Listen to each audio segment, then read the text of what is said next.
What a story for this team over the last 12 months. Here they are, but here they are, class, but different class, but victory, a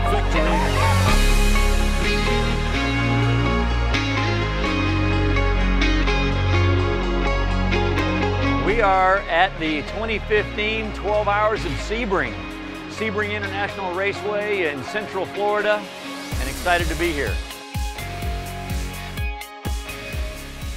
Sebring is a very tricky place. I always like tricky places. You know, you need to be on it the whole time. It's challenging and demanding. So for me, it's one of the best races. Plus, it has such a great history that, yeah, it just makes one of the best endurance races in the world.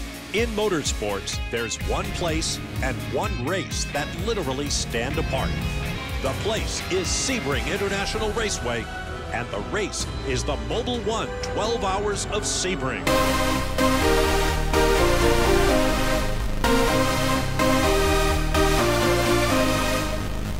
It's going to be very hot this weekend, and we need to have a good AC system in the car. And how much heat these cars produce when they're racing, you need to have the car as light as possible. Therefore, you need to have an AC system because there's no insulation inside the car. If you get hot, slowly you start losing concentration and there's more room for error. It's very important to stay fresh and to stay out of trouble.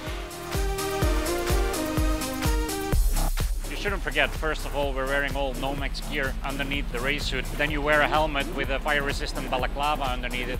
We're wearing gloves, and this all in a car that's basically stripped apart.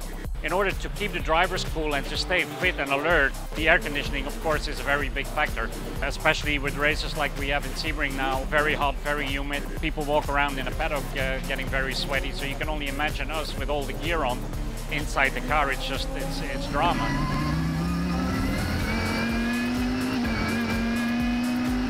Last fall, we started working with the Riley engineers on their HVAC system, working on the air conditioning part. And it starts up here in the engine with the compressor that's driven off the belt system on the front of the engine. Then we took it all the way back to the back of the car here, where on the race car, the condenser, the cooling of the fluid or the vapor that's in those lines is done in the back of the car, where you see there's a lot of open area and venting. But imagine we're taking that fluid and vapor from the front of the car all the way to the back. And then we're coming in here to the interior, to the evaporator system. And here you see the lines entering the interior system that plug into the evaporator with the cooling hose going up to the driver. Quite a complex system, but when you go from the front of the car to the rear of the car, and you apply the technology that we use in production cars today, we've been able to save 30% of the weight, which was about 3 pounds in this case, and at the same time, we improve the efficiency or flow of the vapor and the fluids in the system by 30%. That means cool drivers and more horsepower. Start your engine! Go.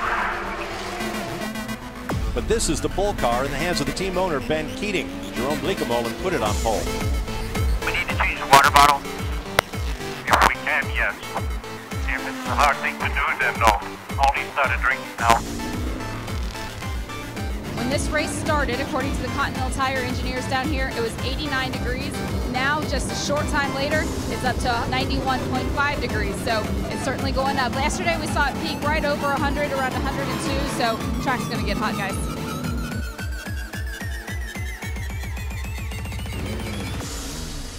So here we are inside the race car, and you can pretty much see it is tight, and it does get hot in here.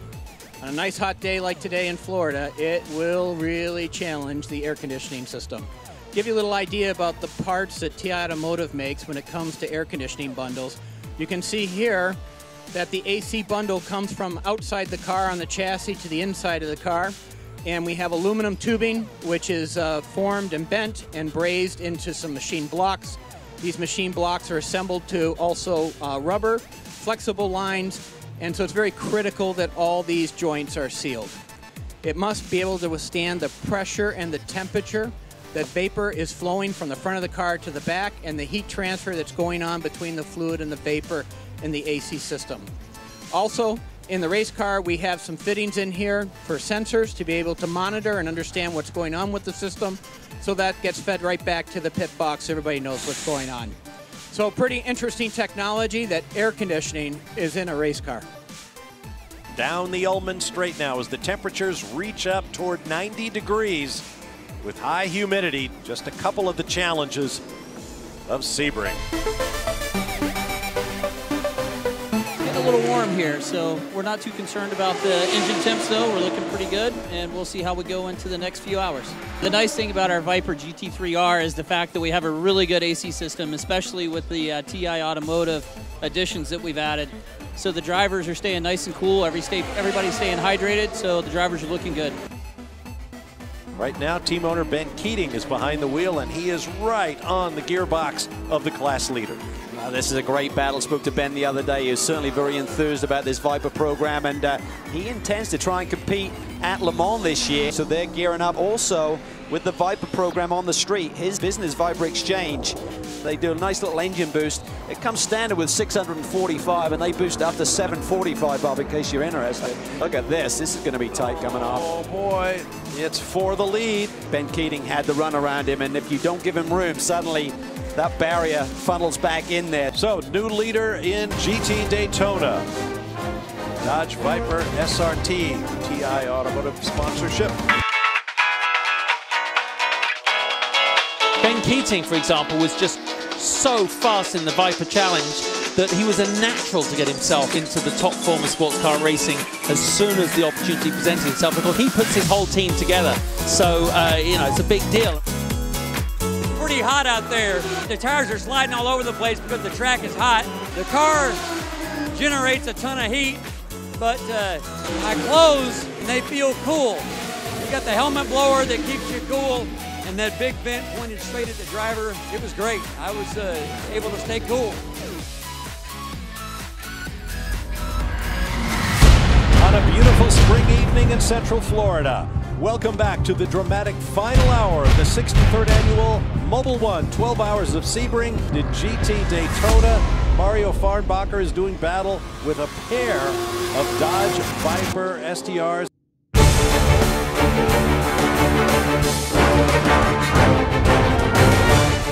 Pit down. I got it, guys. I got it. Pit this left. Clear shot in. 5, 4, 3, 2, 1.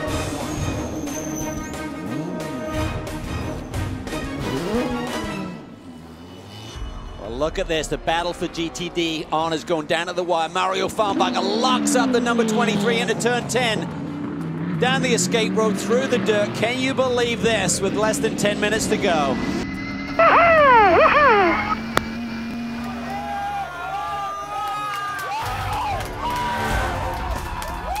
Nice and easy. We have 8 minutes left. 8 minutes left. No pressure from behind for position. No pressure from behind for position.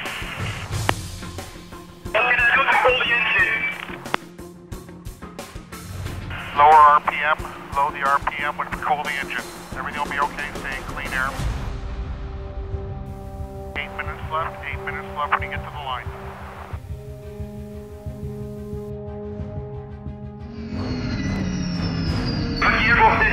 Shift up always anymore. Use max RPM, it'll shift better at higher RPM. Don't worry about the engine. Yet another twist. The 33 car leading GTD is on pit road. It's done, guys. I'm sorry. Guys, we gave it everything we had. Jerome is getting out of the car. He gave the cutthroat signal, guys. This is not what they wanted. The team scrambled to get out on the wall. He couldn't even make it all the way down pit lane, but this 33 is not going to take the checkered flag. Jerome is obviously upset.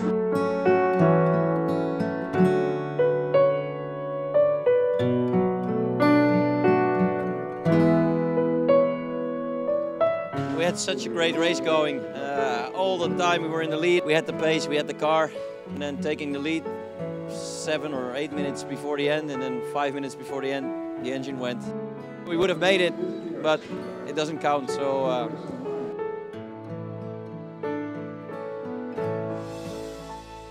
One of the reasons I love endurance racing is because of the drama. We go from being in second place and not feeling like we had anything for the winners to he locks it for brakes. We end up taking the lead. Huge celebration in the pit box. We thought this is it. We've got it. It's done. With 6 minutes left, everything turned red, and we knew that was it. We were done. Guys got it back here to the shop. Looks like we got a hole in the radiator. Looks like some debris hit it. So it's unfortunate we came so close to be able to win this one and have some success after Daytona. We're in one of the top contending cars, whether 33 or 93, and we got some awesome drivers and a great crew, and we're going to hit the next one.